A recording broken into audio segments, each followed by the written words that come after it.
अस्सलाम वालेकुम, मैं शकील अनवर कमाल आज आपके सामने कुछ बातें करना चाहता हूँ।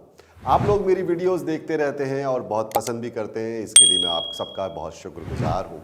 पिछले दिनों चूँकि पाकिस्तान की मईशत के बारे में बहुत सारी बातें थीं, बहुत चर्चा थी, ख़ास तौर पर महंगाई को लेकर के मैंने भी काफ़ी बातें की और काफ़ी वीडियोस की। इसके अलावा आप लोगों ने मेरी क्रिप्टो करेंसी के बारे में वीडियोस के बारे को भी बहुत सराहा और रीसेंट पास्ट के अंदर कंस्ट्रक्शन को लेकर के जो स्लो डाउन हुई है एक्टिविटी पाकिस्तान में सीमेंट डिस्पैचेस की कमी की वजह से हमें रिफ्लेक्ट हुआ, हमें पता चला कि कंस्ट्रक्शन की में स्लो डाउन की क्या वजूहात हैं। हमने पाकिस्तान की रियल एस्टेट इंडस्ट्री के बारे में, पाकिस्तान की इकॉनमी के बारे में, पाकिस्तान के स्टॉक मार्केट के बारे में बहुत सारी बातें मैं हमेशा आपके साथ शेयर करता रहता हूं। और इसी सिलसिले को आगे बढ़ाते हुए आज मैं आपको ये बताना चाहता हूं कि चूँकि इसी महीने पाकिस्तान का IMF का जो रिव्यू बोर्ड था वो बैठ चुका था और उसने पाकिस्तान को $1 अरब की किस्त मिल गई है पाकिस्तान को, और पाकिस्तान IMF का जो पैकेज है उसको एक्सेप्ट कर चुका है। लाजमी है कि अब उसकी जो शराइत हैं उसको भी देखना है और उस शराइत को पाकिस्तान की हुकूमत को इम्प्लीमेंट कराना भी है, जो कि एक नई महंगाई की लहर लेकर के आ सकता है। मसला महंगाई तो पूरा एक इंटरनेशनल फिनोमिना है। मैंने आपको पहले भी बताया कि ग्लोबल फिनोमिना है। इस वक्त इंटरनेशनल कमोडिटी की प्राइसेस, फ्यूल की प्राइसेस, ख़ास तौर पर इस वक्त इंटरनेशनल ऑयल प्राइसेस जो हैं $90 को भी तजावुज़ कर चुकी हैं, जो कि पाकिस्तान में जिसकी वजह से फ्यूल की कीमतों में इजाफा मुतवक्को है।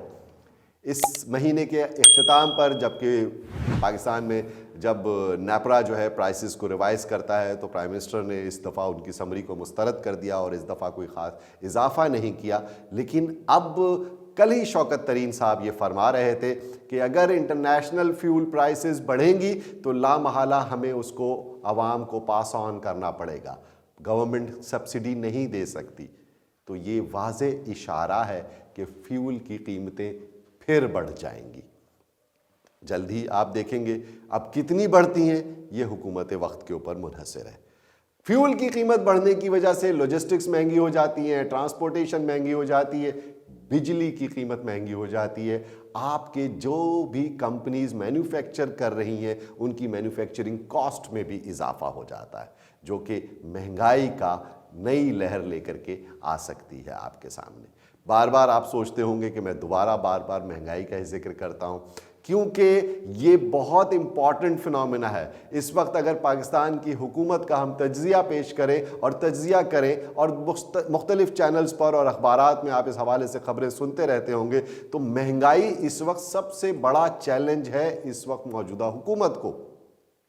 उनकी कारकर्दगी के बारे में, उनके परफॉर्मेंस के बारे में मैं कोई बात नहीं करना चाहता, लेकिन ये बहुत बड़ा चैलेंज है जिसको गवर्नमेंट को इस वक्त टैकल करना बहुत ज़रूरी है। और इस वक्त गवर्नमेंट से महंगाई काबू में नहीं आ रही। मैं महंगाई की रीजंस पर भी आपसे बातें करता रहा हूं और आपने तफसीली उस मेरे इंटरव्यूज़ को और मेरी गुफ्तगू को सुना भी होगा कि पाकिस्तान में स्पेशली दूसरे ममालिक के मुकाबले में महंगाई क्यों ज़्यादा पड़ती है। इसलिए कि गुड गवर्नेंस नहीं होती है, प्राइस कंट्रोल नहीं होता है और मैनिपुलेशन और कार्टेल बहुत ज़्यादा काम करते हैं, जो कि ज़ख़ीरा अंदोज़ी भी करते हैं और गैर ज़रूरी कीमतों का बढ़ाव हो जाता है पाकिस्तान के अंदर, जबकि इंटरनेशनल वर्ल्ड के अंदर, मॉडर्न वर्ल्ड के अंदर, डेवलप वर्ल्ड के अंदर वो प्राइसेस को कंट्रोल करने का पूरा मेकैनिज़्म इम्प्लीमेंट करते हैं। यकीनन पाकिस्तान की इकॉनमी के अंदर बहुत सारे लूप होल्स हैं, बहुत सारे ग्रे एरियाज़ हैं, जिसकी वजह से पाकिस्तान की आवाम को ज़्यादा मुश्किलात का सामना करना पड़ता है। रीसेंट पास्ट के अंदर पाकिस्तान की स्टेट बैंक ऑफ पाकिस्तान जो है, जिसकी ऑटोनॉमी के ऊपर लेकर हमने बहुत सारी बातें की और बहुत सारी चर्चा थी सारे मुल्क के अंदर। यकीनन अब वो उनकी ऑटोनॉमी का बिल भी पास हो गया है और अब स्टेट बैंक किस तरह से काम करता है, उसकी एक्टिविटी जो है वो आपको आइंदा आने वाले दिनों में पता चल जाएगी कि किस तरह से वो पॉलिसीज़ को इम्प्लीमेंट करता है और फिस्कल डेफिसिट को कंट्रोल करने के क्या इक़दामात करता है। IMF से पैसा आने के बाद एक अच्छी खबर ये है कि पाकिस्तान के रुपए के ऊपर जो दबाव था वो कुछ कम हुआ है। अब 174 रुपए के करीब डॉलर पाकिस्तानी रुपए में आ चुका है। 181, 182 का हाई करने के बाद इस वक्त पाकिस्तानी रुपया कदरे मुस्तहकम हुआ है, which is a very good sign. जिसकी वजह से हमारी जो इंपोर्ट की जो पेमेंट्स हैं उस पर थोड़ा सा प्रेशर कम पड़ा है और हमारी जो फॉरेन एक्सचेंज रिजर्व्स हैं उसमें ज़ाहिर है $1 बिलियन ऐड हुआ है, उससे भी काफ़ी बेहतरी आई है। रिसेंट पास में पाकिस्तान के प्राइम मिनिस्टर इमरान खान ने चाइना का दौरा किया। यकीनन वो समर ओलंपिक्स देखते हुए आपने उनकी तस्वीरें तो देखी होंगी, बड़ी अच्छी तस्वीरें थी, लेकिन मसला ये है कि वहाँ भी वो कुछ चाइना के साथ इकोनॉमिक रिवाइवल के हवाले से पाकिस्तान के और चाइना के जो ट्रेड रिलेशनशिप्स हैं और पाकिस्तान की जो दोस्ती है उसको गुज़िश्ता 3 सालों में हम ये सुना और देखा कि उस पर काफ़ी सवालिया निशानात आए। तो after a long time 2.5 years के बाद पाकिस्तान के प्राइम मिनिस्टर का चाइना का विजिट था, which was very welcomed by the Chinese government. और ऐसा लगता है कि अगर चाइनीज़ प्रोजेक्ट्स ख़ास तौर पर CPEC में अगर एक्टिविटी बढ़ती है और उनका एतमाद बहाल हो जाता है चाइनीज़ गवर्नमेंट का, तो यकीनन CPEC is a game changer इन पाकिस्तान। और CPEC में अगर एक्टिविटी होती है, CPEC की राहदारियाँ मुकम्मल होती हैं, CPEC के हवाले से जितने भी काम होने हैं अगर उसमें तेज़ी आती है तो इकॉनमी भी थोड़ी रिवाइव होने के चांसेस होंगे, क्योंकि कंस्ट्रक्शन एक्टिविटी बढ़ेगी, बिल्डिंग्स बनेंगी, इंफ्रास्ट्रक्चर बनेगा, जो कि यकीनन मईशत को चलाने में एक कलीदी किरदार अदा करते हैं। मैं उम्मीद करता हूं कि पाकिस्तानी रुपया थोड़ा और मुस्तहकम होगा और अगर हमें बैरूनी दबाव हमारे ऊपर से अगर थोड़ा सा कम होता है तो हमारी इकॉनमी भी परफॉर्म करने के काबिल हो सकेगी। इकॉनमी परफॉर्म करेगी, लोग फ्लरिश होंगे, रोज़गार के मौके बढ़ेंगे,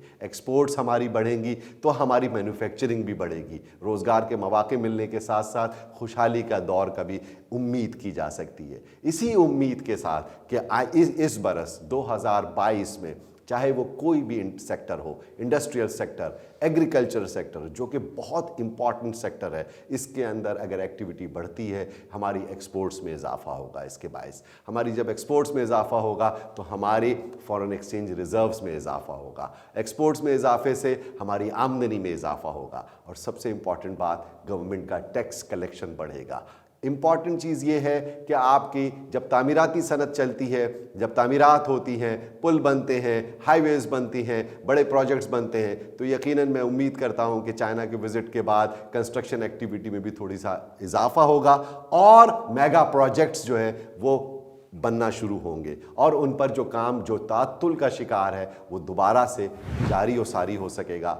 और इकॉनमी की रिवाइवल के लिए हम ना सिर्फ होप्स रखते हैं, उम्मीद रखते हैं, बल्कि दुआ गो भी हैं। आप सबका बहुत बहुत शुक्रिया।